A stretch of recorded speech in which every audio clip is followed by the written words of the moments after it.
You absolute legends. Let's draw some Lewis dot structures. Now, 3 steps to drawing Lewis dot structures. This is going to get through most of Gen Chem, these 3 steps. If you look in textbooks or watch other YouTube videos, they might have more steps with kind of more rules or stipulations going on right there. And that's great, that's fine. This is going to get you through most Lewis dot structures. Now, when I say it's 3 steps, what I say is you cycle through these 3 steps as many times as you need to until steps 1 and 3 always check out. The total electrons for step 1 and step 3, I'll explain that. Let's do an example. ClNO. So this is a compound with 3 atoms, chlorine, nitrogen, and oxygen. We need to get the total electrons that are possible in this picture here. So to get the total electrons that are possible, we have to find chlorine, nitrogen, and oxygen on our periodic tables and get the total valence electrons that we're playing with. Chlorine is right here on the periodic table. So chlorine is going to bring 7 electrons to this situation.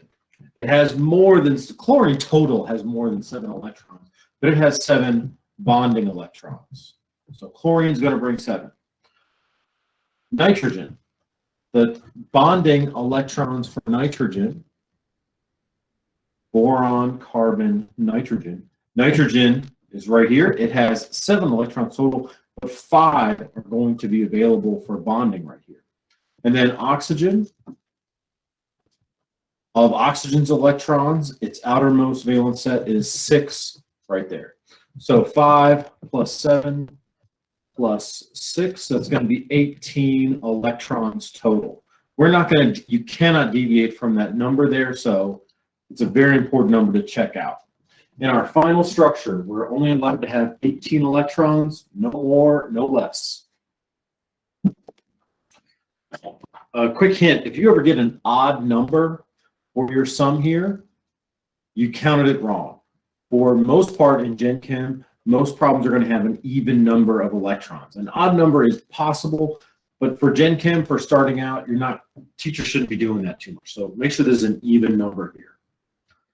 We're only going to make 1 bond. Now, this is a real big deal here, 1 bond. When I'm doing this, you may be tempted to add more bonds and do erasing and things like that. Look, just start off slow, make 1 bond. We have 3 atoms present, Cl, chlorine, N, and O.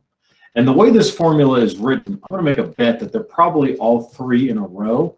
Like a tiny triangle isn't really going to work here so much. And it's not clear who is in the center. When picking an atom that goes in the center, you pick up one that has the lowest electronegativity. In this formula here, the nitrogen is in the center. It's kind of a hint. And it also has the lowest electronegativity. So we're going to start with nitrogen in the center. And I'm only going to make 1 bond to the oxygen right next door. And then make 1 bond to the chlorine next door. So that is step 2, making 1 bond right here.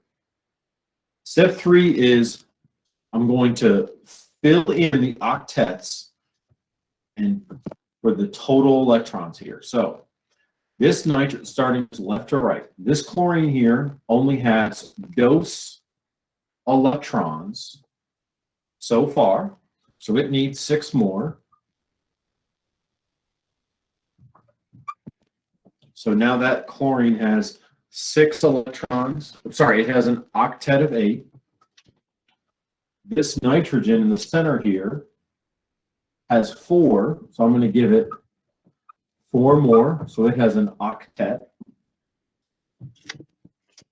And this oxygen on the end here has 2, so I'm going to give it 6 more. So everybody has an octet.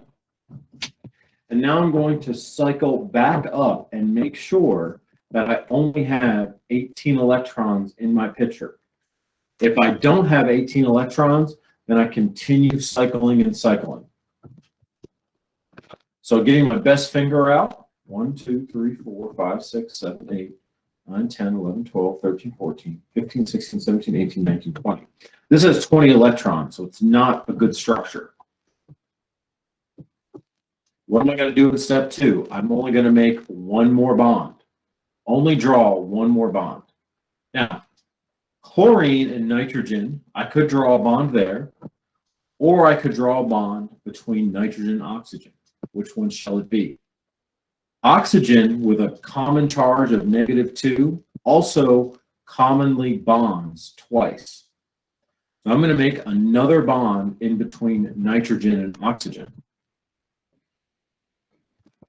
Now I want to repeat that step in the process there because you might be a little confused because you're like, hey, how did you choose that one over this one? And we already have 20. Why did you draw 2 more? Okay. Just to try to repeat that. Let me remind you that we can erase bonds, and that's what we're going to do. We can erase electrons. That's what we're going to be doing here. So don't fret that we're drawing more. Chlorine has a common charge of -1 in ionic compounds. And it's not a coincidence that in covalent compounds, it likes to bond only once. So this chlorine is happy with only one bond already. Oxygen in ionic bonds has a common charge of -2. So in a covalent bond, it's not a coincidence that it likes to bond twice. So that choice of this is already bonded once, this could bond a second time, that is a pattern or a habit that takes time to build. So at first it seems daunting and a lot, but you'll build the habit as you draw more examples here. So to note, we drew one bond in between the nitrogen and oxygen.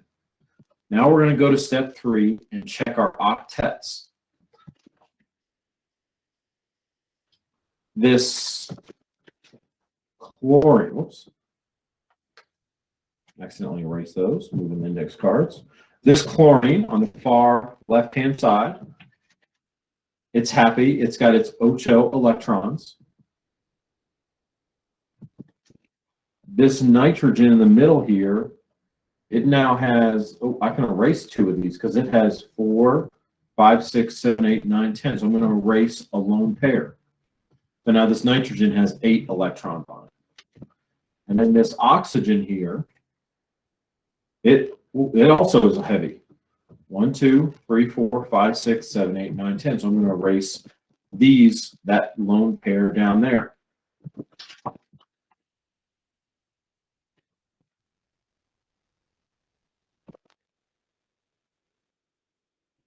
So after checking the octets, the total electrons in the octet, I'm going to swing back up and make sure that this number checks out with this number. 1, 2, 3, 4, 5, 6, 7, 8, 10, 12, 13, 14, 15, 16, 17, 18. Check. This Lewis dot structure has 18 dots in it, 18 electrons. This Lewis dot structure is only allowed 18 electrons. So by cycling through twice, I got a good Lewis dot structure. Thank you.